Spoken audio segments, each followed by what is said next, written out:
Hello, fellow homebrewers. JP here, and I want to introduce to you the brand new Brew-Built X1 Conical Series available at More Beer. More Beer sells the highest standard in homebrewing equipment, and the Brew-Built Conicals are just that. They're made from mirror-polished 304 stainless steel, and they come with loads of features that you and I have been looking for. They have a full 2-inch bottom dump valve, which will eliminate your clogging issues, while the sturdy base includes 4 reinforced legs, just like those big Pro tanks do. More Beer also carries the Brew-Built line of options and add-ons like casters, pressure kits, and even external glycol chillers. So you can find out more about the new Brew-Built X1 Conical Unitanks by going over to morebeer.com for detailed videos on the entire line of Brew-Built Conicals. You can trust Brew-Built with your next fermentation, and you can trust More Beer to find the right conical for you. Brew-Built at morebeer.com.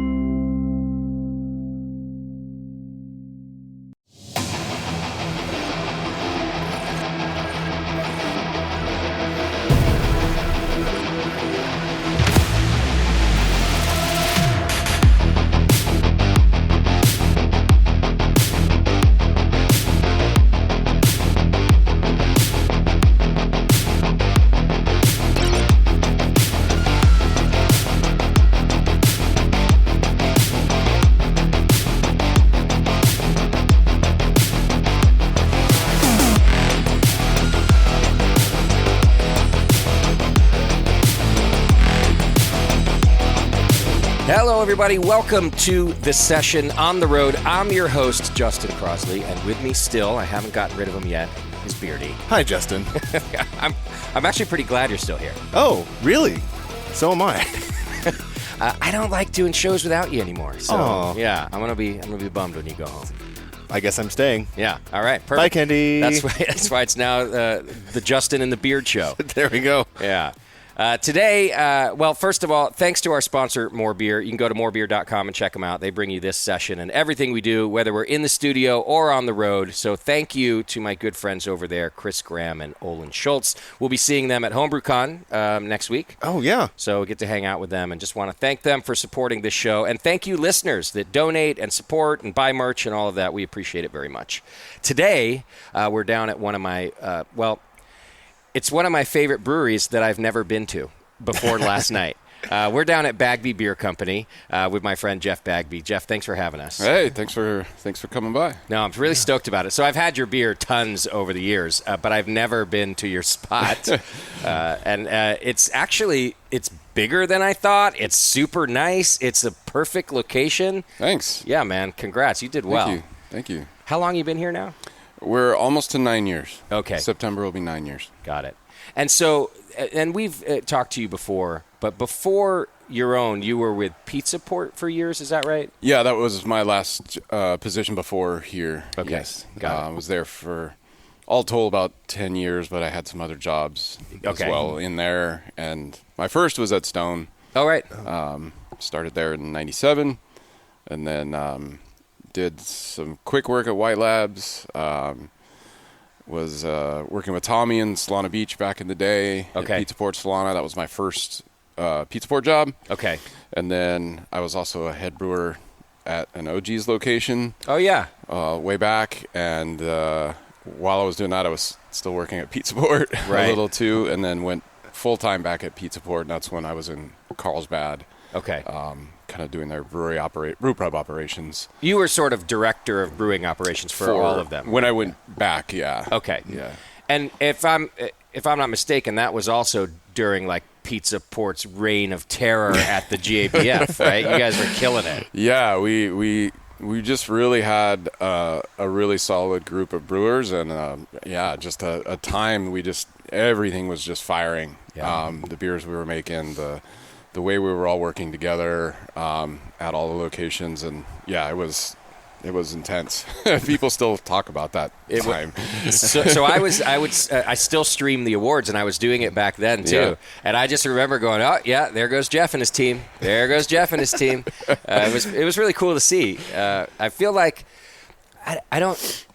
GABF has changed a little bit, not in a bad way. Some of the rules change and the number of entries you can have and points and all that. So you don't quite see like one brewery dominate quite as much anymore.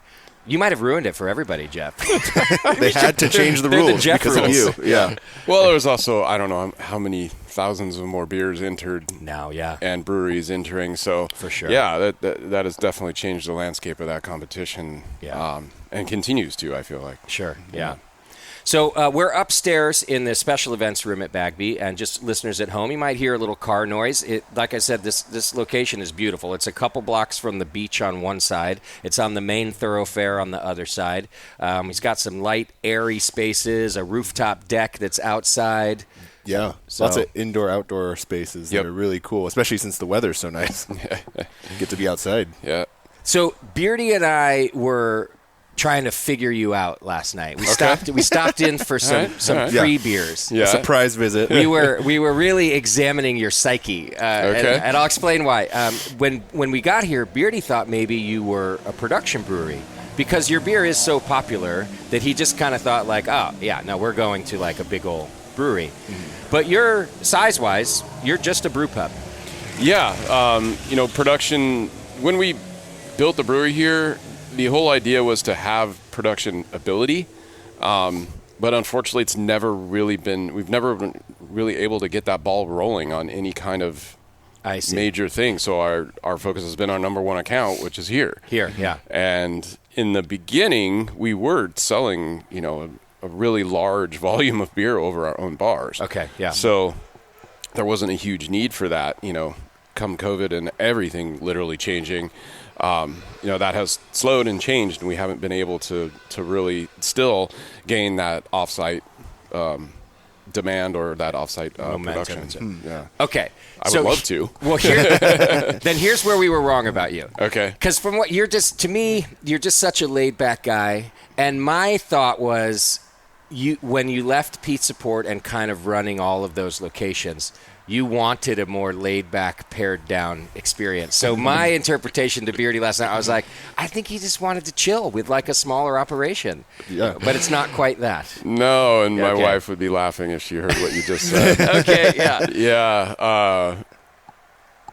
I tend to go overboard sometimes, a lot of times, and try to do much more than I can realistically do. I've been Right. caught in that several times. Okay. I don't know if you saw our booth at Firestone, but what we put together for the patrons there, we roll in a draft tower that has 8 draft handles on it, and Yeah.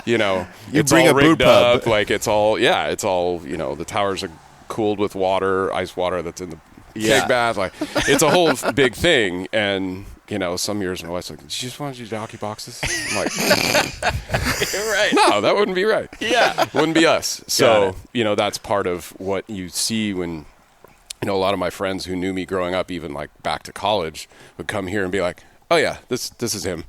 It's huge. It's overboard. It's Right.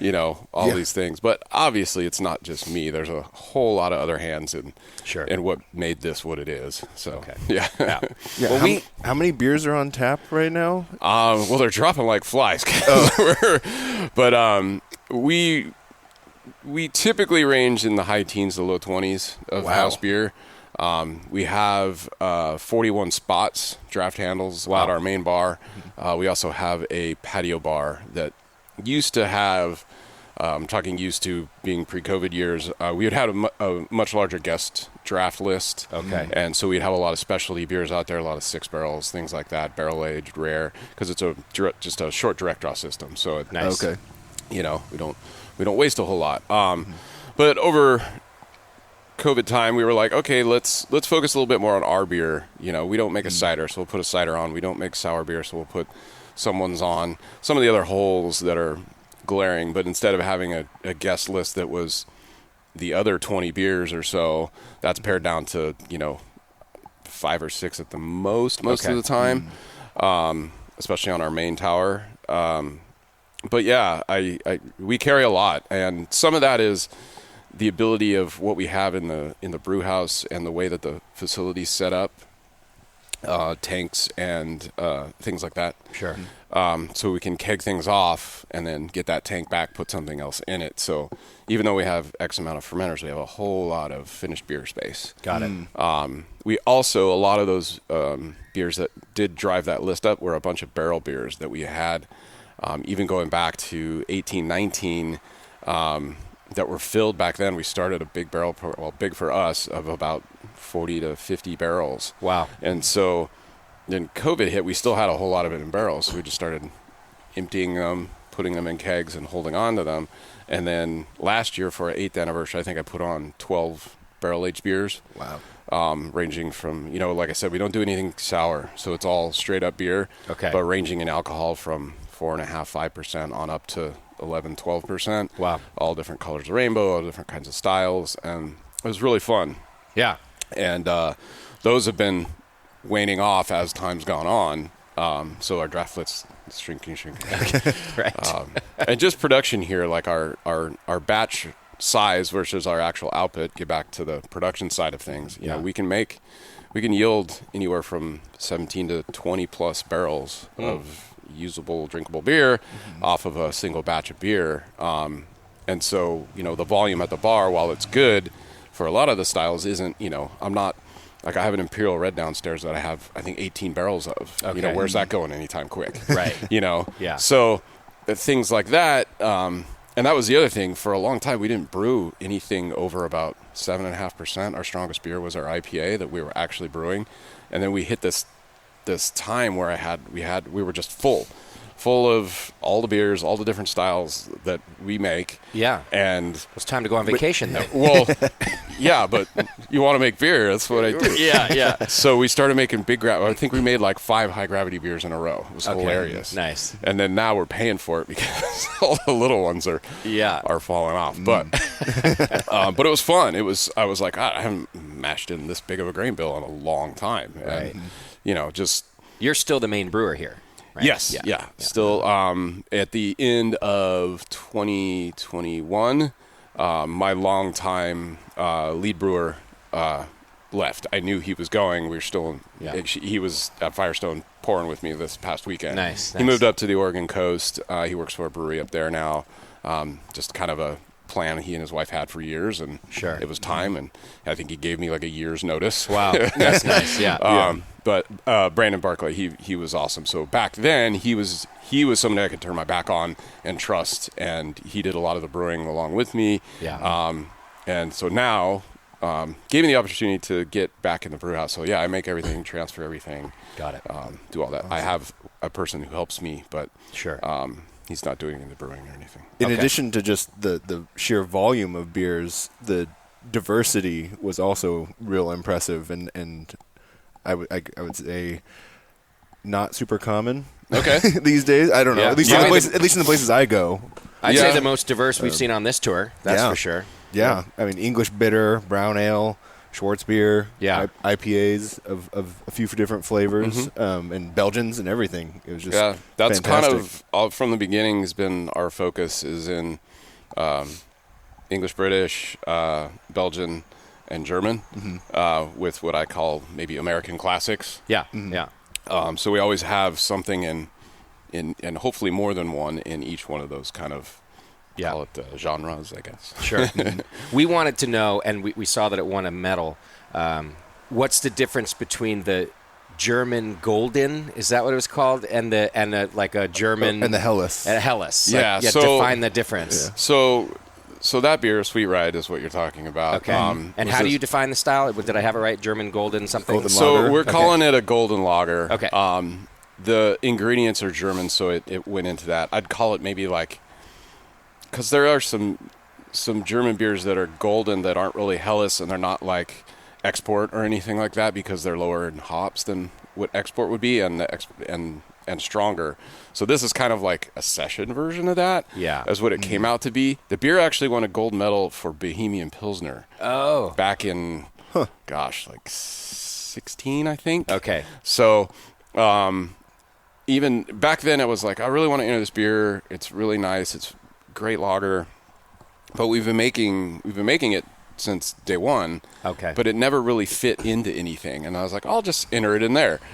Boom. And I don't know, cleanish beer, who knows? People weren't entering Bohemian Pilsner back then like they are now. Right. And it hit. So, and everybody loves it, and it's this fun little beer. But yeah, it just didn't have like we were trying to, I can't remember, it had a different description at one point. I'm like, let's just call it a golden lager. Okay. And because it has German ingredients across the board, let's tag that on there. And so, got it. Yeah. That fits. It's good beer. All right, well, continuing our lager tour, our first beer of the day today is a Mexican lager. So tell us about this beer. Sure. This is La Chancla. And for anybody that knows what that means, it has to deal with Mexican grandmothers and mothers who use their chancla as a behavior tool, as a weapon. Okay. I've given this to some people like, oh man, I can almost feel it. Like, I'm like, this one's much nicer. Right. Yeah. So yeah, it was modeled kind of after a Modelo Especial, so more of a sweeter, golden colored lager rather than like a Pacifico Clara or something like that, and not quite into the Dos Equis Ambar or Victoria kind of Vienna styles. It's about 30% corn. Okay.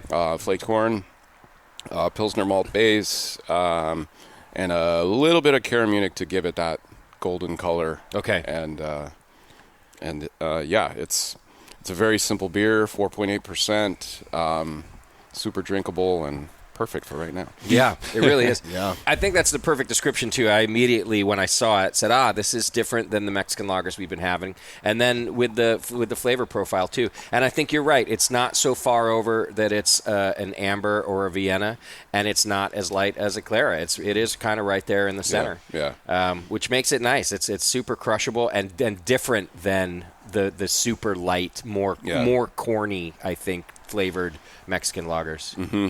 Yeah. When you get light like that corn really comes through more. And we have we have a beer lager called Corn Star, which is nice, very heavily corn name. But it's on the menu. It said with popcorn. Yeah. Does that mean you're throwing popped air popcorn? popped? So that beer was originally a collaboration with our friends at Sun King in Indiana. They actually flew Indiana heirloom popcorn out with them. Came and we air popped a 50-pound bag of it. That was the first time we did it. Wow. Okay.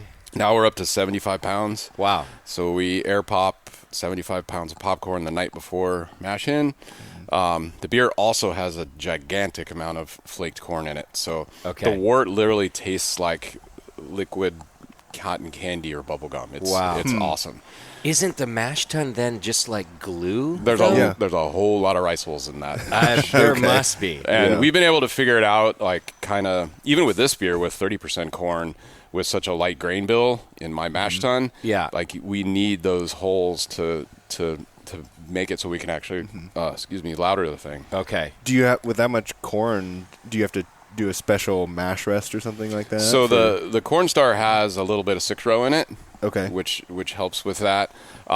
We don't have the ability to decoct or to really even step. Mm-hmm. So we're doing really long rests. Okay. We can do one step, but I've almost kind of abandoned that even just because the noticeable difference to me is there, but I don't think anybody else is ever going to notice. Okay. If we had side by side one of our loggers or even the same logger that was one stepped versus one that was just single infusion, I don't think like this beer's single infusion. Okay. So, and do you think that there's really a difference between popped corn instead of like ground kernels, which would seem so much easier to do? So yeah, I mean, I don't know if you ever try to grind a kernel. It probably would be much harder than actually popping that much. I guess popcorn. You're right. They're so hard. Yeah. So. Yeah, I don't know if it just makes it, almost like picturing milling it instead of milling it, you're popping it and expressing what's inside that kernel. I also want to see this popcorn, this 50-pound, 75 pounds going into the mash tun. So it fills about 10, 12 large trash bags full of popcorn. Wow. I can show you guys some video later. Yeah. And while we're mashing in, it just, we just slowly put it in there and it literally just goes, right. Just disintegrates. Pretty much disintegrates right away. I would be eating it the whole time too. It's great. I just love it's so popcorn. good. Just straight air popped popcorn without any seasoning or salt or anything. It's phenomenal. How are you popping 75 pounds? We have a lot of air poppers. You do? Yeah. Like the old school ones that just have the funnel out the top? Yeah. So when we started that night, I think Dandy and a couple of our other employees were going, and we had air poppers from the last couple times we've done the brew. Yeah. A couple of them have crapped out. We had a microwave version. Okay. But you start popping breakers, and you start taxing out these little, they're like $15, $20 air poppers. Right. And it was like 9 o'clock. We had a ton of pounds to go, and I'm like, we're not going to make it. So I ran out to Target, bought 6 more. Okay. And fortunately, it was cold that night, so we were up here out on the deck, and we just go in sequence. Just pop one, unplug it, take it outside, let the air flow through it, cool it down, I see, yeah. and then do another, so you could just constantly going. It took over 7 hours Oh my to gosh. pop all that popcorn. Wow. That's amazing. Yeah. So this is one of those times that your wife is like, Jeff, come on, man, really? We have to do a popcorn beer? I always remind them, I'm like, well, just remember, it's not. It started off fun. Now it's like, how many more pounds? How many more pounds? How are we doing? How much is left? Right. I'm like, and then remember later when we get to taste it. Absolutely. And I'll give you guys. It wasn't one of the beers that I planned to pour today, but I definitely want you guys to taste it. Okay. One of my friends, because we poured it at Firestone. That was kind of the release for it. Ashley from Bierstadt. She's obviously a lager Great brewer. maniac and a great brewer, and she came up to the booth and she just tried. I didn't know she was drinking it, and she's like, Jeff, she's like, you're gonna hurt people with this. Oh no. Because it's 7.8%, But tastes but it like. drinks nowhere near that. Okay. And then she's having a little more, and I turn around and I'm like, and she's like, this is downright irresponsible of you. It's too easy. It's just too easy. What style of beer is that? So we're calling it, it's malt liquor, but we're calling yeah. it American Strong Lager. Yeah. Because we like that. Sounds more impressive. And Yeah, it does. I'm just going, yeah, it's our malt liquor. Right. And I don't know, there's connotations. Like, it's a really nice beer. Yeah. If you weren't told what was in it, you can tell it's not by Bach, but call it American by Bach. Yeah. It's got that really pale color to it. It's not big-bodied or cloying, which you'd think with that much corn in it and not very much hops, but it fermented really well. It's really dry and clean in the finish. Yeah. So I think that's what makes it so easy. So we're like, it deserves a little bit, Yeah. a little bit more than just malt liquor. As a tag. I'm glad you didn't start us with that one then. And Yeah. not tell us. Right. Here, you asked for a full pint, Justin. Yeah. All right, let's do this. We're going to take a quick break so we can get some more beer in our glass to talk about. We're hanging out at Bagby Beer Company in Oceanside, California, and we'll be right back. Hang in there. Welcome back to the session. Thank you so much for hanging out with us today. We are at Bagby Beer Company in Oceanside, California, and got another beer in our glass. But before we do that, Beardy had a good question off air I thought we should put back in here, and that is, do you have a special yeast that you use for that Mexican lager? Oh, yeah. It's just our house lager strain, which is Augustiner. All right. We have done some work with 3470 and even a blend of both. Okay. But most of our other lagers, and when we bring that yeast in, we just keep carrying it over. It's just a workhorse. Yeah. Do you treat it any differently for the Mexican lager to drive up esters or anything like that? No, it's we ferment it cold. All of our lagers ferment at 48 degrees and never get warmer than that. All right. Oh, okay. You don't do any kind of rise or anything? Nope. Okay. Nope. Interesting. You And just the always first- had success that way? You didn't Yeah, need to? the first pitch sometimes throws a little more sulfur. I think that yeast likes, when we get it in-house, it likes a little bit warmer and might drive off some of that. But once we get it going and I can get it through the first generation and the first beer, then it just sings. Like, brewed Hellas with it yesterday, and it's got its slow roll going this morning. Nice. Nice. How long do you have to wait before starting to crash it? Let's see. It depends. Again, first generation from the lab, it's I probably give it 2 weeks before we start just gently ticking it down. Okay. I think that batch of Chancla, though, fermented in 7-8 days. So it's wow. a little beer, and we had a really, active, happy yeast. Yeah. So it went down quicker, so it probably started chilling in more like 10, 12 days. Okay. But we lager long. Most of our lagers, they used to be 6 to 8 weeks, but because of the timing and the ability to give them longer, we've been giving them 8 to 10 weeks. Wow. Oh, wow. But we're also running low on lighter ABV lager, so we might be going back more to the 6 to 8 week thing. Got it. Yeah. Are you starting the crash based on just gravity, or are you doing any like VDK tests or anything like that? Not doing any VDK tests. Just looking at where the gravity is and just the action. We cap them. We don't have any spunding valves, so kind of creating spunding valve with a bucket of blow off. So deeper that line is in the bucket, it's harder. You'll build up pressure on the tank because it takes more to get the bubble out, right? Yeah. So it's kind of a makeshift spunding valve, and it works. I've been really happy with what we get from that. And then we'll close the arm once we really like the aromas and the gravities where we want it. And then we'll start working them down. So it's a lot of what we do here is just kind of touch and feel rather than real data. But we are looking at gravities. That's probably Can you share how many inches deep into the blow off bucket is 2.5 volumes? Don't know that. Okay. Haven't gotten there. No, but most of them are 5-gallon buckets. So the bottom of that hose is in the bottom of that bucket. Okay. With a something weighted, usually a hose end, to keep it in the bottom instead of just floating up or blowing up. But it works. It helps. And then we cap them and let them do their thing and let them rest. Like we have a Baltic porter down there that's working on 12 weeks right now. Oh, nice. Nice. Yeah. Heck yeah. So before we dive into this next beer, which is delicious, by the way, already. Thank you. I wondered if we could talk a little bit about the COVID time with Sure. you.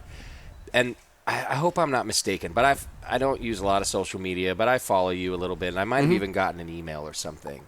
And I think I remember you sending out an email kind of in the heat of COVID there that you guys were closing. And I guess in hindsight you meant for the time being, but it also sounded at the time like you didn't know if you were going to make it. Like it was almost that kind of a closing. It was I just remember it being a rather somber, as everything was, email. And I remember being super concerned, like, oh, shit, maybe Bagby's not coming out of this. Was that on the horizon for you? I mean, we'll say this. It was a difficult, hard, soul-searching time. Yeah. To be perfectly honest, everybody's like, oh, you made it through COVID. Well, we made it right now. Right. But there's lasting effects. Yes. That this has had. And in speaking with other brewers and other owners, it's a real thing. Yes. And, no one likes to talk about it because it's extremely uncomfortable and hard. But yeah, when we originally made the decision to shut down, it was about a day, 2 or 3 days before California would have mandated us to shut down. Okay.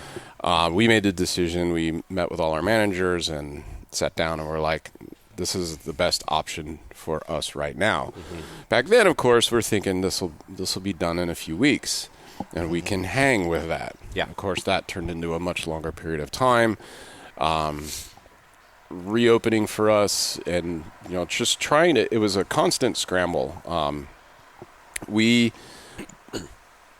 did what we felt we were supposed to do and what we were mandated to do. Right. And a lot of others didn't. And a lot of others very close to us. Yeah. And I'm talking about in our industry, not necessarily just breweries. Okay. I'm talking about restaurants and bars.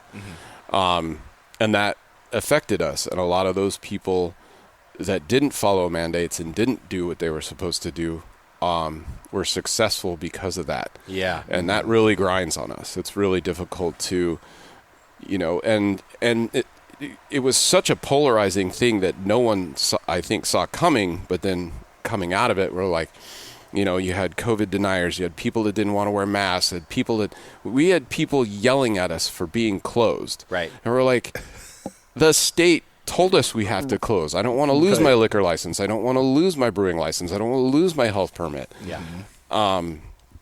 And we had people yelling at us for that. And on the same turn, we had people going, you know what, I respect you so much for closing. We're going to remember that when you open back up, and we will be here, and we'll not be going to the places that didn't follow mandates. Nice. And so it was just, it scrambled my head. And we had several conversations about what are we going to do? How are we going to do this? What's the best route to take? And I think there might have been underlying tones and us maybe not even realizing it. Dandy does all of our social media and our posts and our emails.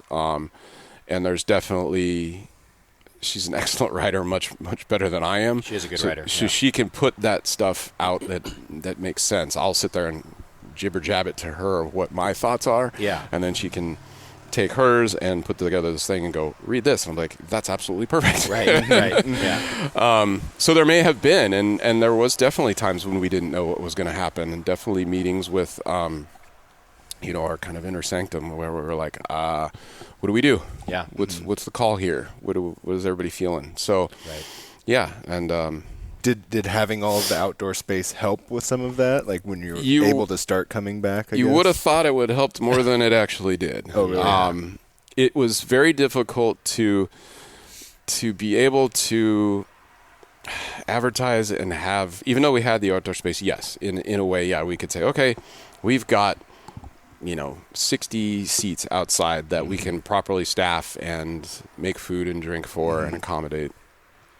But all the other restrictions and not being able to really, people like to come here and stay here. Yep. And bring their dog, bring their kids, bring their friends, meet here for birthdays, meet here for parties, The thing you built graduations, it for. promotions. Yes. Yeah. And it was like, literally the state was just like, all of those things, nope. Yep. You can't do that anymore. And, to your kind of comment earlier, there was rumors that we had closed for good around town. Okay. We're like, no, they're not coming back. They're closed. And we're like, what are you talking about? We have to be closed right now. Right. Yeah. Right. Yeah. We tried the to-go food thing. Oh God, that was It's a nightmare. dim, miserable failure. And I thought I was optimistic. I was like, everybody has to do this, so everybody's got to pivot, and we can use our parking lot as kind of a drive-in, number the spots. You order online, we come out, we set it on a table in front of your car, you get out of your car, you pick, like the whole thing. We had it all worked. Nothing. Yeah. Yeah. It was just people want to come here, they want to stay here, and because we had to, and that was the other thing, the public's perception of what the state was doing was nowhere near what the state was actually doing. Yeah. Some people were like, no, I followed this is what's happening, and this is why they're closed. Other people were like, oh no, we went over here and they're open. I don't know why they're closed, and blah, blah, blah. And it just mismatched everybody into not knowing what was right and what was wrong and what was up and what was down. Sure. So I appreciate your honesty about that. That I experienced almost an identical circumstances and experience at the Hop Grenade, with our bar, and we followed the regulations too. Yeah. And it was very irritating and disheartening when people would come in and I'd say, well, you can't do this and you can't do that, but you can be here if you do this and that. And they're like, well, the place I was just at didn't do any of those things. And eventually I was just like, I know that. And I'm telling you that that's illegal. And I don't know what else to tell you. Yeah. And I would say, and I felt the same way. I can't afford to lose my license. I can't afford to pay a fine. I can't, and we had, like I said, an almost identical experience. A lot of people thanking us for that, and a lot of people super angry. Yeah.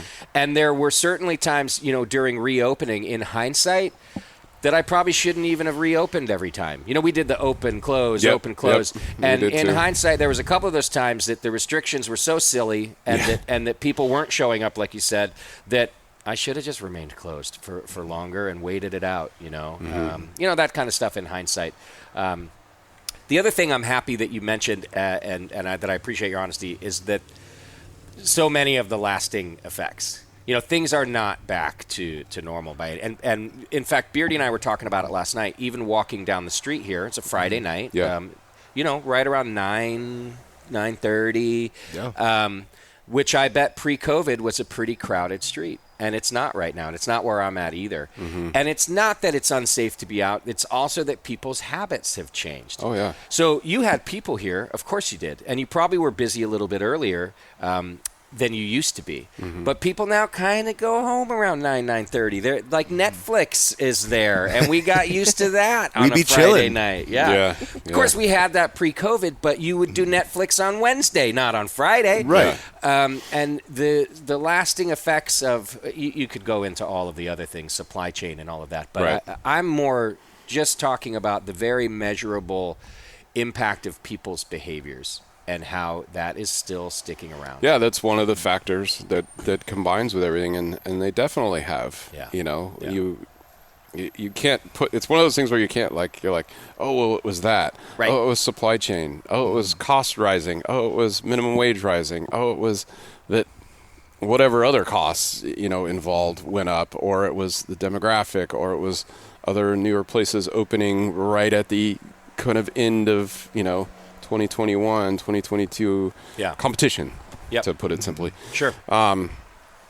And yeah, you can't just be like, oh, that was it, and I wish we would have, or that was it, and there's just no identifying it. There's not, and at the same time, there are places with lines out the door every day that are thriving, and there's no real. And I speak to some of those owners too, and they're like, I don't know. We're lucky, and some of them feel that they're lucky. Some of them found some like magic activity that people really like, I don't know, bingo on a Thursday. Cornhole. I think that's popular. Cornhole is popular, yeah. I'm going to start a tag league, just good old-fashioned tag. Well, anyway, thank you for talking about that, and I appreciate it. Let's talk about the beer in our glass. What are we drinking now? So this is King of the Britons. I have a little fondness for small British beer. Mm-hmm. And so this is 100% British ingredients. A lot of people like to say that they're pale ale, or they're blonde, or they're it's bitter, or ordinary bitter, or it's best bitter, or it's whatever. Premium, I think, is the other third bitter. Yeah. I don't know. We've made a few of them here. The first beer we ever made here was in that genre. Okay. Called Back Garden, because we had a big back garden. Mm-hmm. And I don't know. I really like making them. It's a Maris Otter base. Has some British Crystal. Hops are... You're going to challenge me now because we ran out of those. It's Challenger, Target, and Fuggle. Okay. Oh, interesting. Yeah, all UK. Nice. And it's not like cask and hops in a cask, is it? As you serve it too? No, I wish we did do 2 firkins of this beer. Another thing with our sort of traditional lines, somewhat traditional, we've been trying to pull cask back out of death in California and the U.S. There's other parts of the country that are still doing the same. Right. It was great to see and great to visit. This beer was phenomenal on cask. I bet. Oh, man. Well, the reason I asked is you could have told me it was, and I would have said, "Oh yeah, I can taste the it has that kind of hop character." I feel like the English hops are really standing out, a little spicy, earthy, as if it's coming out of a cask. That's sort of why I asked. Cool. You're doing a good fake job on it. Thanks, man. Yeah. Of course, we did the side by side when we put the firkin on. Okay. Yeah. And just you can't describe natural carbonation. That is, hand pumped cask beer until it's sitting in front of you. It's just adds such a different depth in, this beer's 4.4%. Some of ours are even lower. Some are just sub 4. And you're like, how are you getting that depth of flavor, that character, that body, that kind of nuance in a little tiny ale like this? Sure. And you look at beers maybe more towards the American style, like a session IPA or something. You're just getting hammered with hops and bitterness, and you don't taste the nuance. You don't normally think of carbonation. Well, you do think of carbonation as a flavor point because you can get carbonic acid, or you can have just a less presence of the hops and the aromas coming out of the beer because of a lower carb or something. But natural carbonation is such a different mouthfeel, such a different thing. And I miss it. I wish we could have it every day. Right. I'm going to declare, Beardy, this is the best beer I have had on tour so far. Ooh. Wow. I think so. And it's because of all the subtleties and nuances that you're talking about. You're really having a more complete experience with this beer. You can talk about the malt, you can talk about the hops, you can talk about the carbonation, even though it's not natural carbonation. It's got a long-lasting, like bright white foamy head, lacing on the glass.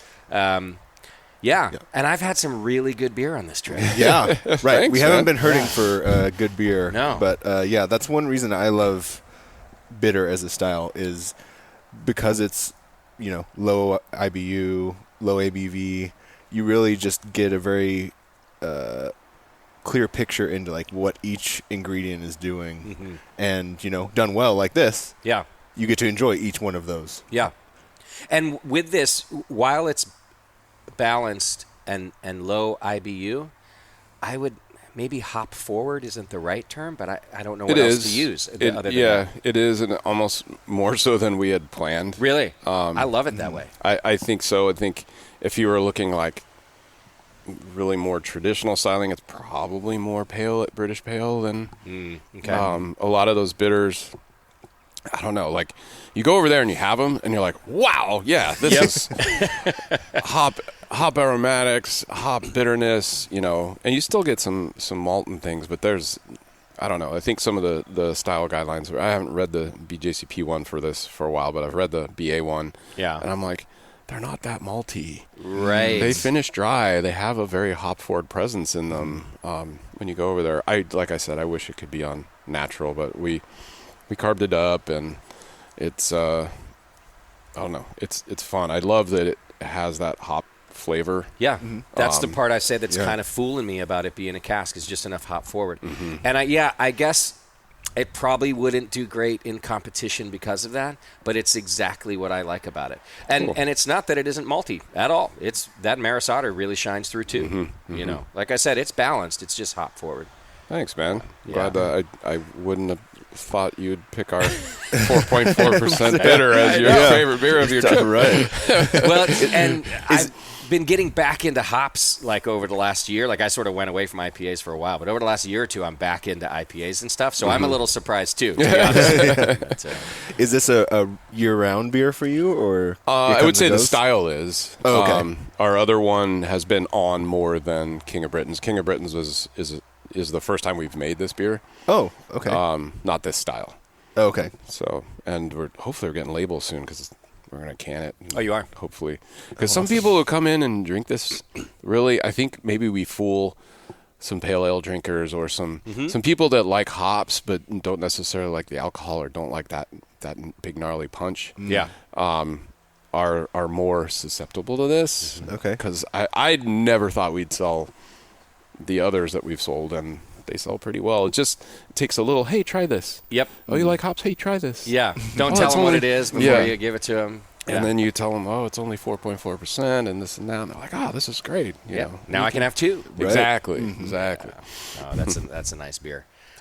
Did you can before COVID too? No. Yeah. We once we saw what was going to happen or how long we were going to close, we were like, let's see if we can get. So we just have a tiny single head wild goose Gosling. It works great for what we're trying to do. Sure. If we were trying to sell cans out in the marketplace, I don't think it's really a good machine for that. Okay. So you only sell them out of here? Right now, we have a couple of accounts that we make a special beer for some of the hotels down the street, so they have some of the rooms have the cans in them. Nice. But we've been getting good airs. We originally got it. We were testing all the time to just be like, okay, it was cool. It's gonna work. It's gonna be shelf stable. All that. But the margins are. I mean, I think I myself probably touch every can about 8-9 times before it's sold or ready to be sold. Yeah. Handcrafted. That's right. Literally.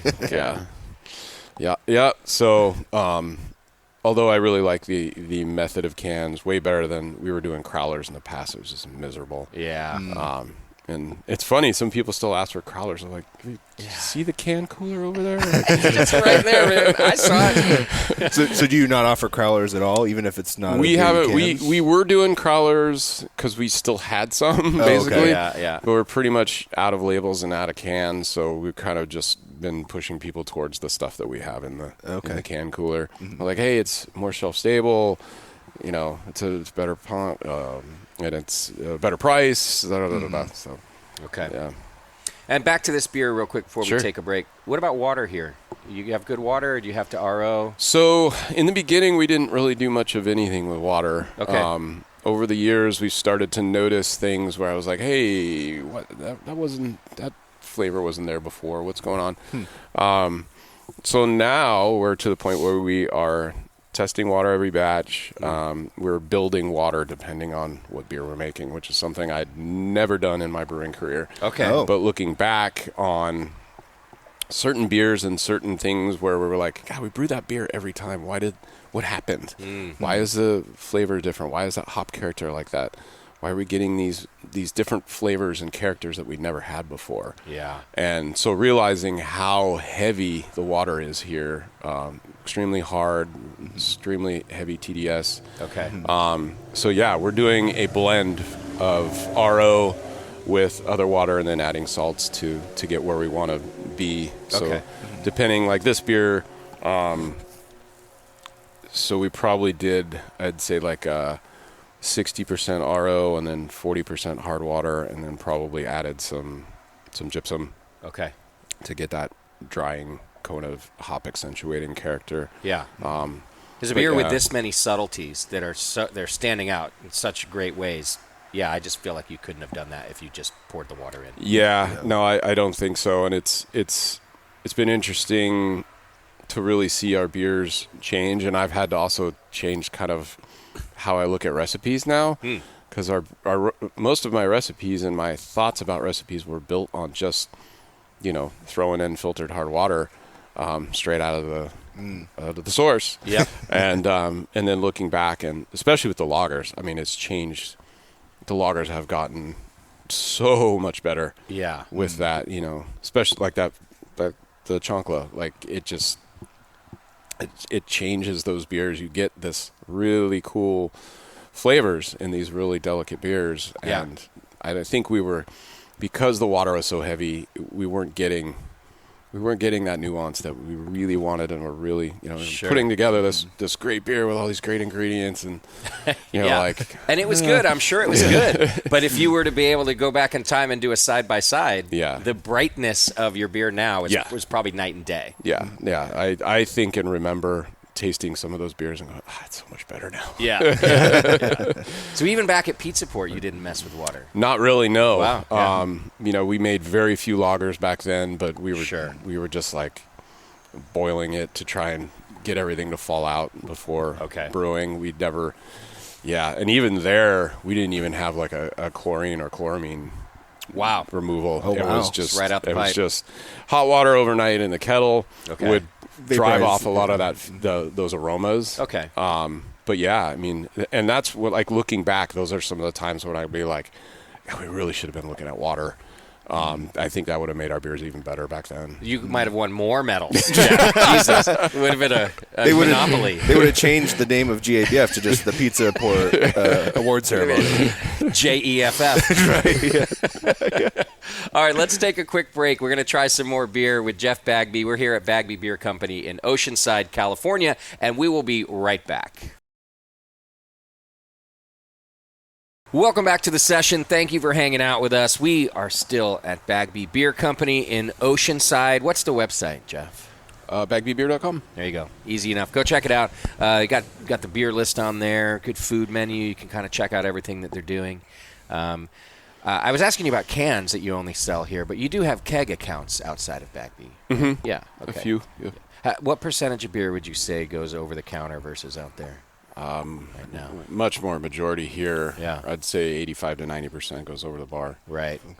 10 Which to again, 15. not to harp on it, but that was part of the problem with COVID. If you're so heavily dependent on over the bar. Yep. Yeah. Yep. Do you feel that as time progresses, you'll want to diversify that a little bit as, protection? I would love to grow that side of things.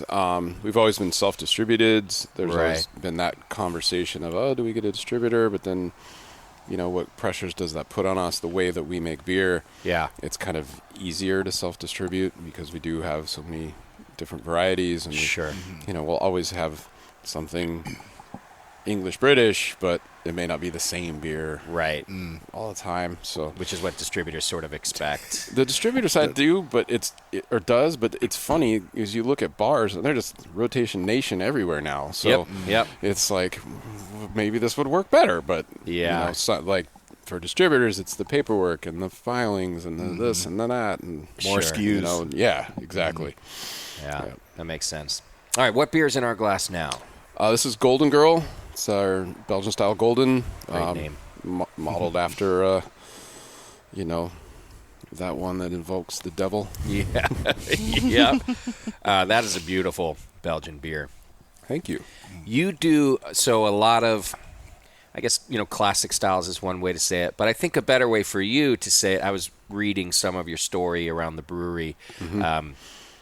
You're an aficionado. You really appreciate the beers of the world. Yes. And you've spent time traveling and tasting them at their source. Mm-hmm. And that seems to be a heavy theme for you, is to bring back those experiences to your own beer. Mm-hmm. So while I think all your beer has a Bagby twist on it, you do try to pay homage to all of these different styles as best you can, right? You just hit it perfect. That's exactly what our whole goal was from the beginning is, we've traveled, we've had these beers that, we're talking about across the pond,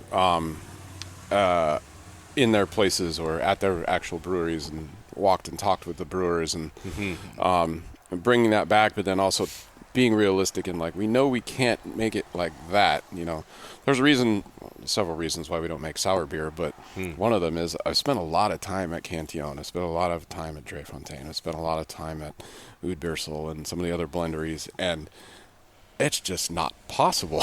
Yeah.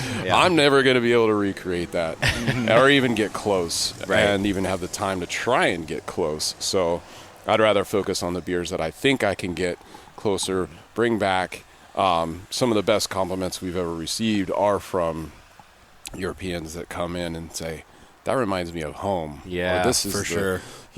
This alt beer, my gosh, and that's that's such a huge compliment. Mm-hmm. But definitely every beer has a Bagby touch. Yep.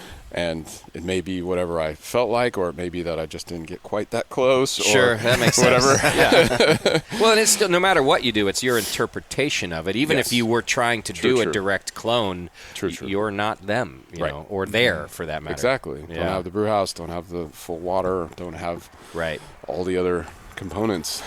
But you even did, it's not just beers from abroad, and I do want to talk about this beer in our glass too, but last night I was here, we did a little pre-gaming with you, and you've got a beer called Copycat on, which I didn't read, the description just said pale ale. Okay. I think it said something else, pale ale, and it said Copycat, and I was like, I'm going to have that. I wanted that before the intense pale ale. I figured I'm just doing it in order. Yeah. And then I drink it, and I'm like, man, this beer's really familiar. And I can't quite put my finger on it. And then I realized it's a Sierra Nevada homage, right? Yeah, and it happened completely on accident. Oh, no kidding? The first time, yeah. We brewed it, and it was sitting in the tank, and I think a lot of other professional brewers pretty much always have, I call it green soda. Yeah, same. Because cans are green. Yep. And always have it at home as fresh as can be. And I tasted it to do a gravity, and I was like, wait a second. Right. So I literally went, we have some here almost all the time too, and went and grabbed one and poured it right next to it. And the color literally was spot on. Yeah. And then we were tasting it, and we're like, okay, we've got a little bit more hop character, but everything else is, the gravities or the ABV was the same, the color was the same, the mouthfeel, everything. So we're like, yeah, it's a copycat.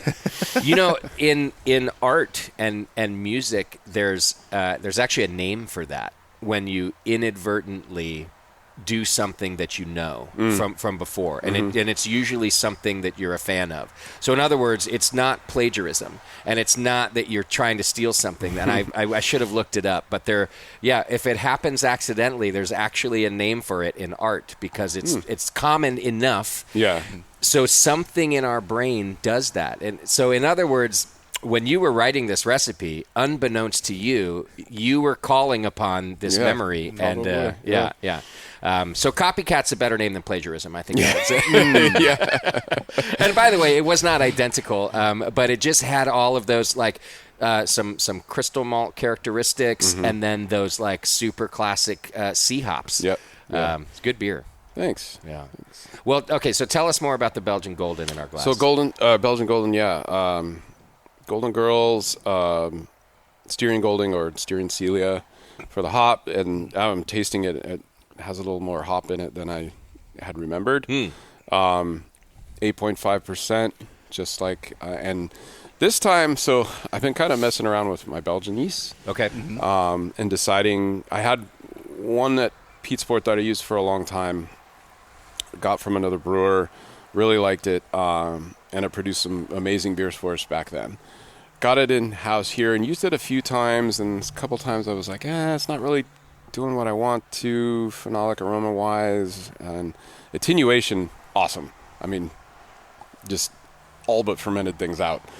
And so I like that aspect, but I started looking back at some of the more traditional strains, the Trappist and Abbey strains, for the Belgians, because of their aromatics and their character. Because it's such a yeast-driven beer. Yeah. In attenuation and in aroma and flavor as well. So this is actually a blend of my old strain and Westmalle. Oh, right. Abbey. Okay. Yeah. So it got the attenuation that we want. Super low. I think this went down to 1004, 1005, somewhere in that range. So super, super, super light body. At 8.5%. So right. Another sneaky, I always love that when you went to Duvel. There's several quotes kind of at Morcott on the walls about that some famous people have made. Some, drink 3 Duvels and you'll see God. Like things like things like that. And so we wanted that sneaky aspect to it, and it has it. It's got more body than I thought, especially for how dry it is. It's a little less golden. Right, it's got a little more of a deep golden than a light golden. Yeah, I think the tulip's pretty bulbous, so it's a little deeper golden. Pils malt base. What else is in there? Some wheat, some flaked oats, and that's it. Okay, very simple beer. Right, yeast-driven, simple. With the yeast blend. Oh, and some candy sugar, or not? Was that candy? Liquid Belgian candy sugar this time. Okay, yeah, okay. With the yeast blend, do you only get one generation out of it, or are you repitching it? We're repitching it. So this started in our little mini blonde. That thing almost, I was like 1002 or something. It was. Oh, wow. We're trying to keep the booze down. Right. And so it went even lower, and I was like, okay, this will be great. We got a really good harvest. We made this beer. And then we made a beer that we've never made before. Well, we've only made once before, which is our Dark Strong. It's the strongest beer we've ever made. It's 11%, and it did very well even with the darker. There's a few unfermentables in that beer, so we got a little bit higher finishing gravity, but still under 1010. Got it. So, so this beer very ester forward, but then. Like a Golden Strong should, really dries out and kind of goes away. Like it makes you ready for the next sip. That's not my favorite style when it comes to Belgians. I do love Duvel because of what I'm describing, where you can experience all of those yeast forward things and then it disappears for you, as opposed to piling on with every sip, which this beer doesn't do, like a Duvel does. Yeah. Yeah. Have you seen God drinking this beer? Right. Yeah. Late night at the brewery, maybe. Right. It's one of those. Dandy loves Duvel too. We have a whole thing with Duvel. That's another beer that's almost always at our house. Nice. And she even has a little D because Dandy. And that's cool. D Uh-huh. tattoo. Tattoo. Heck yeah.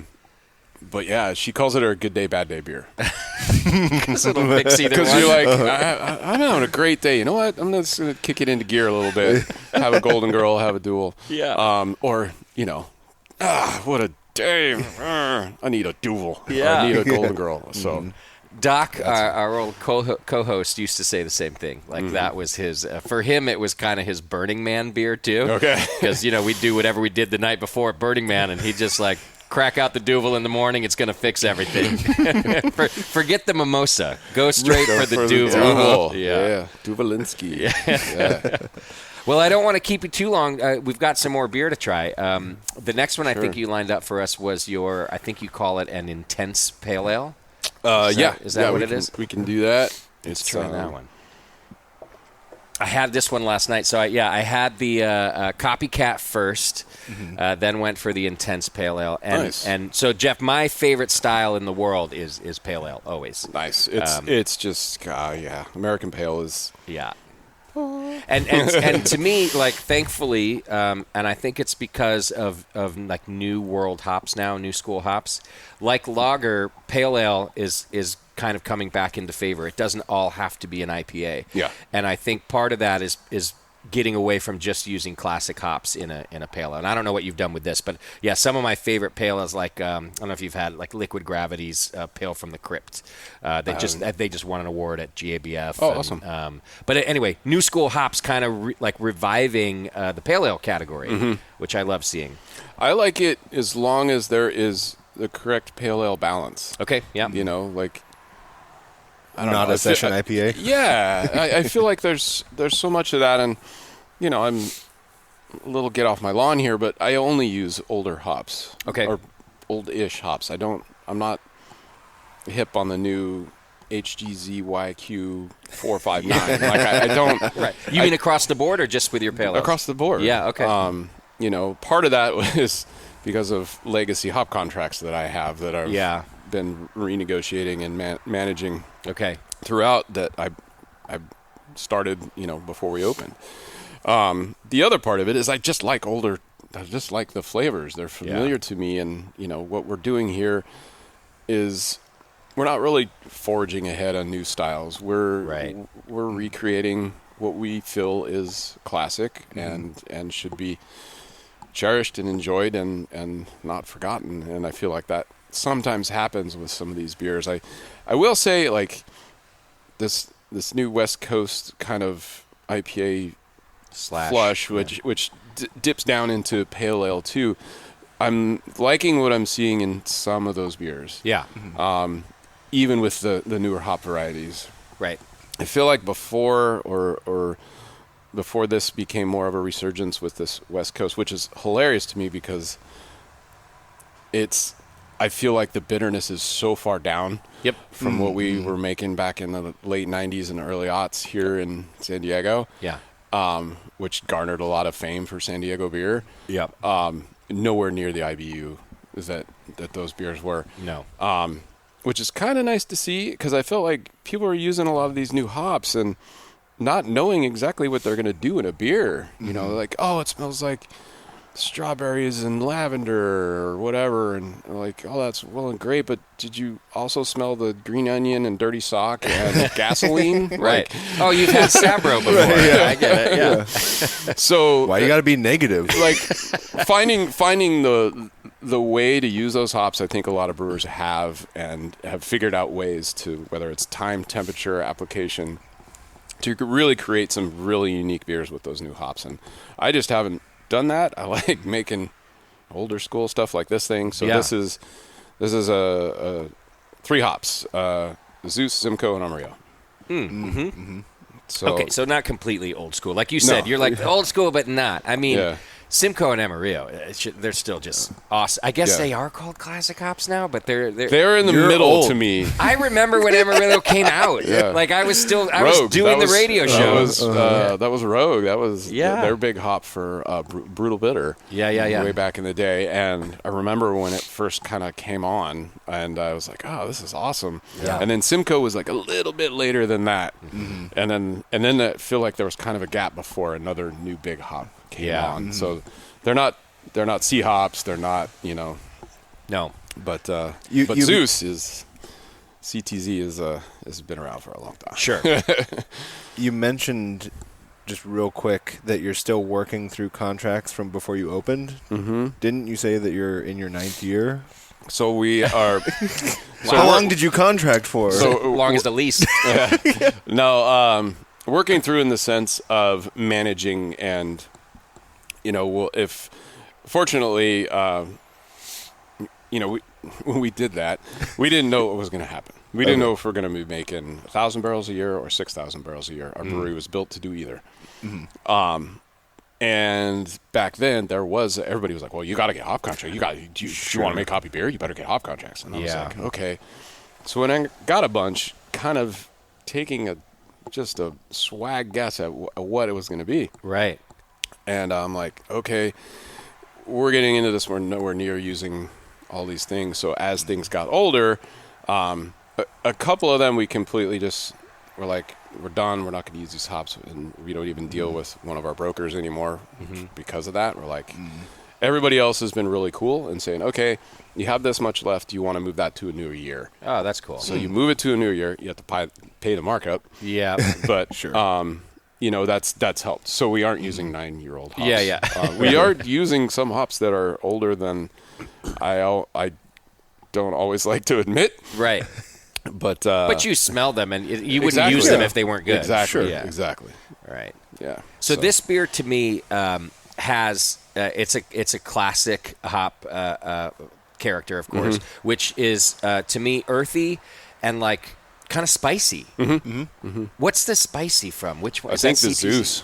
Yeah. Yeah. Oh, really? Yeah, that's what I was we thinking, opened too. that bag and we're like, oh yeah, we're using this to bitter. Yeah. And we put some in the back, and in the dry hop. And in the dry hop too. Yeah, I really like that. And to me, that's also like a Sierra Nevada character too. It's less pronounced in a Sierra Pale Ale than it is in this. That spiciness. They might have a little more citrus forward than you do. But then rounding it out with that Simcoe, I think is a smart move here. Yeah. Are they kind of equal parts, all three of those hops? Trying to remember how it went. The recipe reads like an IPA recipe. Okay. We were quite honestly, we didn't think it was going to attenuate to where it did. It was supposed to land more around 6.2 at the most, and it's 6.7. Oh. So it's IPA by a lot of people's standards. Sure, yeah. But we still were like, no, we're not going to call it that. It's 'cause intense. It's intense. It's not as bitter. It's not as intense. So it's Which is Intense IPA, pale. by the way, intense pale ale. So that was the play. That was the play. I've been saying it wrong all this time. yeah, nicely done. What's the yeast? Is it Cal Ale? No, it's a house strain. Okay. It's an ale strain that actually was brought to me from Tommy years ago when I was working with him in Solana Beach. Okay. And we used it a lot back then, and he gave me permission to use it. Nice. He first used it it's called La Cruda. The Pizza Ports still use it. Okay. He still uses it, as far as I know, at Lost Abbey. And there's a few other brewers who have moved on who have versions or, still, I'm pretty certain, still use it. Okay. I feel like it's a great sub for Cal or Chico, whatever you want, 1056, whatever you want to call it, because it can do exactly what Cal can do, but I believe it gives more depth. I see. Especially it'll make this we use in our brown ale. So we're getting a nice deep malt character and still getting the attenuation we want, still getting the hop accentuation we want in hoppy beers. I just think it gives a little more complexity to the beer than a Cal Ale will. I've years and years ago when I was at Pizza Fort, I tried to work with White Labs to see if we could find out the origin of this. Yeah. and the person that originally gave it to Tommy. Yeah. And Tommy doesn't remember? Well, they didn't know the origin either. So, Right. Oh, okay. So there was a brew pub that opened in downtown San Diego. I think it was Tommy's first brewing job called Cerveceria La Cruda, Okay. the Hangover Brewery. Nice. And Troy Hoyle brought this strain in, and that's what their house ale strain was there. And he told me the guy that he bought it from. And so this is years ago, but I still back then I could open a web page and it had strains listed. And so I was working with Neva at White Labs, and they said, hey, do you know anything about these strains? Is there any way that we can find out if, we have some sort of match? Yeah. And then maybe we can find this guy and say, what definitely came from Western Europe. We just don't know. Yeah. It's a UK strain. I feel like it is. What happened? She goes, oh, yeah, we bought all those guys' strains when he closed. I'm like, oh, great, awesome. She's like, yeah, but some of them came in baby jars. I'm like, all right. And I read through the descriptions on some of them, like, it could be that one. Could be that one. It could be that one. Yeah. Mm-hmm. So it kind of dead-ended there. So I don't really know the exact origin of it.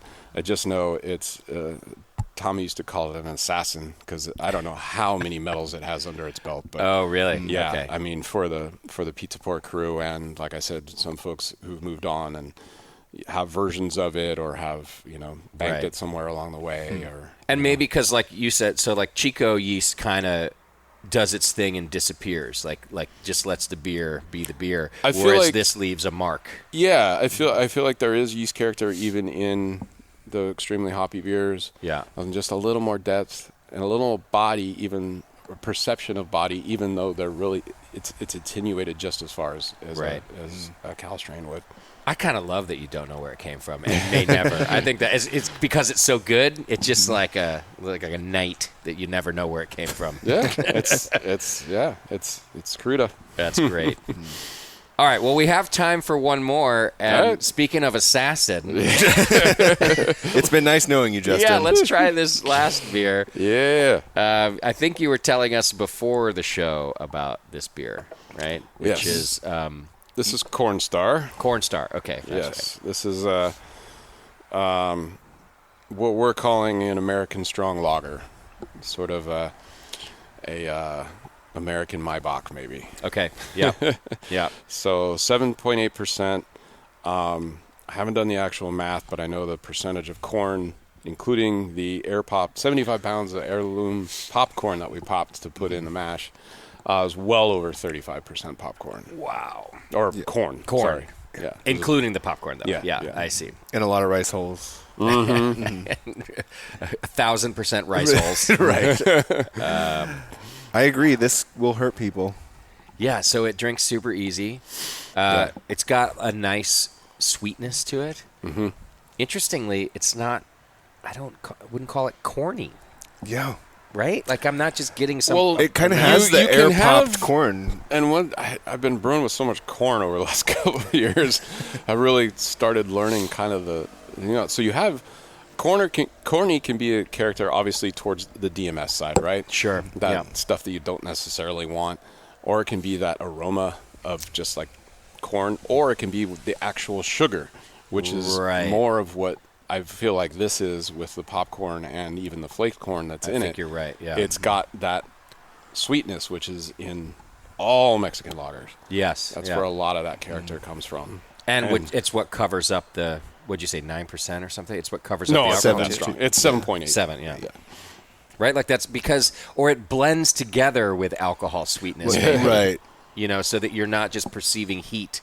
You're getting alcohol sweetness, corn sweetness, but then just a super light drinking. This will hurt. What size glass do you serve it in here? We serve it in 16-ounce mason jars. You do? Yeah, of course you do. With a paper back. Right. We had the release last Sunday here, and we served some. We had 25 pounds of the popcorn left, so we did like some flavored popcorns and stuff, and then because America, we did hot dogs. Yes. A couple different varieties of hot dogs, and it was great. It was a fun time.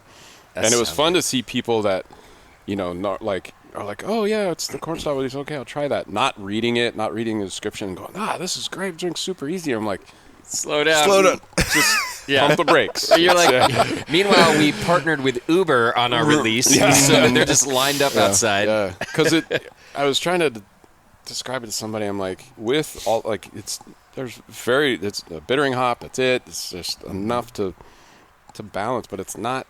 It's not sweet or big-bodied or cloying, and I think that's the drinkability component there. What kind of target IBUs is it? Because it's not even super noticeable, I guess. Didn't target IBUs. I just wanted balance. I don't know. Right. I didn't want hop character of any kind. So what is did you just use it? It's just German Magnum. Yeah. Okay. All the way through, just Magnum. Just bittering hop. That's it. Only a bittering edition. Like a pound? Probably. Yeah. Maybe a little more. Okay. In our size batch, we yielded filtered. I got 21 barrels. Okay. Okay. Of this beer. Again, like, what am I going to do with 21 barrels of strong American lager? Hopefully the cans go well. I don't. Yeah. And this Augustiner yeast too? Was this? This was that the end of? Definitely Augustiner in it. I'm trying to remember if it had the blend. Okay. For 3470 Augustiner blend, or if it was just straight Augustiner. I think it was straight Augustiner. But it has to me, Augustiner has, even though it's lager yeast is kind of like, so we're not there. We're not, we don't impart flavor or characteristics in the beer. I feel like Augustiner has a fuller character to it, like a deeper character to where 3470 is more of that dry, crisp kind of character in the final beer. So this might be the blend. Okay. I'd have to go and look. I can't remember off the top of my head. And is there any trick to fermentation when there's that much corn in it, or is it just kind of go like normal? So I was just telling Beard earlier, it has a little 6-row in it, which will help with that conversion. Also, we do an extremely long rest. So, okay. All of that's sitting there at temp because we can only do single infusion. We can do one step, but it didn't make sense to try and do it with this much corn. Yeah. Where are you at on the spectrum with the temperature? Like 140s? Or are you? Yeah, with this, we single infuse at 148. 148, okay. And let it sit for, I think, 75 minutes.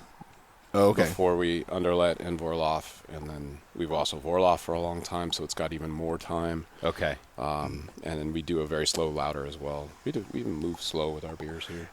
And so that just increases the amount of fermentables. It breaks down unfermentables. That's the idea. Okay. Yeah, is that we're getting that conversion. I mean, we're using really highly modified Pilsner malt for the quote base malt, a little bit of 6-row, a ton of corn. I think there's maybe 1% flaked rice in it too. So like you said, I think there's a whole bag of rice hulls in this. Yeah. In this bash. Contract rice. Plus all the popcorn. I'm hoping. It seems like the popcorn may help with the lauter too. I don't know. Oh, I mean there's some hard corn shells in there. Yeah. So, are there other strong? Is there other American strong lagers in the world, or are you the pioneer of that category? No, I think things like Old English fit into that category. Sure. Yeah. At the ABV, I guess is what you're looking at. So right. Any of the 7.5% to 8%, mass-produced lagers, I guess, is in that kind of fit into that realm because of the ingredients. Just less quality ingredients, I would say. Air popped popcorn. And not popcorn. They're using air popped popcorn. Heirloom air popped popcorn. No, I was trying to tell somebody, I'm like, we can't call it that. Like, yeah, it's just such like the ingredients are up there in quality. I mean, so don't call it a malt liquor. So don't call it a malt liquor. No, I agree with you. Yeah, but you have the chance to make the style and also make the official glassware of the style mason jars. We were thinking of actually getting glasses made in the shape of an air pop. Yeah, right. Get a drink out of a funnel at the end. An air popper. Yeah. But I don't know. I think again, this is another beer that kind of takes some talking about and some education. If you're not reading into the American Strong Lager, what does that mean? Right. What else is there out there like that? Yeah. What are the ingredients? Oh, you spent that much time popping popcorn to put in this beer? Yeah. Okay. Yeah. It does have delicacy. It does have nuance. It does have, It does. What was the reception at Firestone? I know you said that the brewer... Some people told us it was their favorite beer of the fest. I love it, yeah. Who knows? It blew. We brought a 6-barrel. Nice. I can't remember when in the day that it went, but a lot of people really enjoyed it. Yeah. That means people got sent over for it. If it kicks like that, if people are like, oh, you got to go try it. Yeah. I think, too, and I think that was the warmest day of the weekend. Yep. And I think it just, why not? Yeah. Absolutely.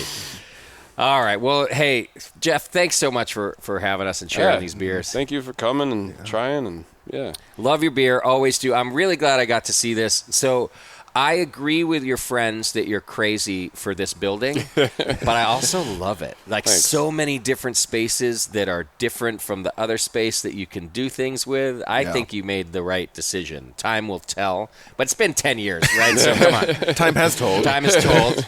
I'm glad that you came out the other side of COVID and are still obviously navigating that. But Thank you. yeah, you deserve the best, man. The beer's good, and I just appreciate you. Thanks. Likewise. Thank you. Thanks for championing all of the traditional styles and keeping such a diverse menu. Sure. To force them down everybody's throats, to remind them. It's I think there's it's still there. The people are still interested in it. I think most of them are brewers, but right. Yeah. Well, and Beardy and when JP's a co-host, they're get off my lawn guys too. In some ways. So when we go to places like this and see the classic styles, I can tell the difference in demeanor. You're right. So. I start to crack a smile. Yes. Yeah. Awesome. Yeah. Awesome. All right. Well, next up for us, Beardy, we're going to be at Modern Times. Yes. By the time you hear this show, we will have already recorded that show. But the tour continues on our way to the Homebrewers Conference. You can still get tickets to the Homebrewers Conference. Unless it's over by the time I post this. Right. And sorry for whatever we do at the Homebrewers Conference. Yes, apologies in advance. Yeah. Yeah, we're going to park the RV in the parking lot and probably have some parking lot parties. Nice. I got a kegerator in the RV, Jeff. I like a 3-tap. We brought it to Firestone, too. I didn't see – we had several brewers come by. I didn't. I don't know if you were hanging out in camp much. I went to the camp a couple of nights. Okay. Yeah, it's a little different than I remembered it when we – had an RV up there, but yeah. So I've been going as long as you, pretty much since like year one. Almost, yeah. We weren't quite a brewery, and that's true, right. Two. But yeah, camp really used to be everyone just bringing tons of beers and bottles, and Firestone got so good at taking care of us that we got a little bit lazy. But this year I brought kegs down. We're going to do the same for the Homebrew Conference until security tells us to leave. We're going to have to grab some cans from you before we go. Where's the? It's back at the Town and Country in San Diego, which apparently they've revamped into this super nice resort. I hope it's not too nice because the last time we were there, they totally let me party in the parking lot in my at the time piece of shit RV. They preferred us out there than in the room. You know what I mean? So I'm hoping that the same thing happens because we've been stocking up on beer on the way down so that we can share it with people out there. Awesome. Yeah, just loading that 2 fridges full of beer. All right, so that's our next stop. Thanks again to our sponsors today. More Beer, we appreciate you. Williams Brewing, you can go to williamsbrewing.com. 21st Amendment, who also makes an incredible Mexican lager, El Sully. You can find that. I think they just put out a El Sully with lime this year. Ooh. Yeah, a little touch of lime in there. So go check them out. All of our sponsors. Beersmith, you can go to beersmith.com and get your free 21-day trial of their brewing software that not just homebrewers use. It feels like half the time I interview a pro brewer, they're still using Beersmith as their software. Yeah. So thanks to all of our sponsors and our guests along the tour. Looking forward to speaking with Garrett from he's now Craft Ohana because he's building an empire. We're going to have to talk about that. You've seen this, Jeff, right? Garrett is slowly... I've had conversations with Garrett, I would say not even slowly building an empire. I mean... It's almost done. Yeah. He promised me a tell-all interview about like the Modern Times purchase and all of that. So I'm really looking forward to that. It's also going to be a live listener party, so that'll be a good time. All right, folks. Thanks for hanging out with us on the Justin and the Beard Show. Pew, pew, pew. Our summer tour. And we'll see you next time. Take care of yourselves and your beer. Bye-bye.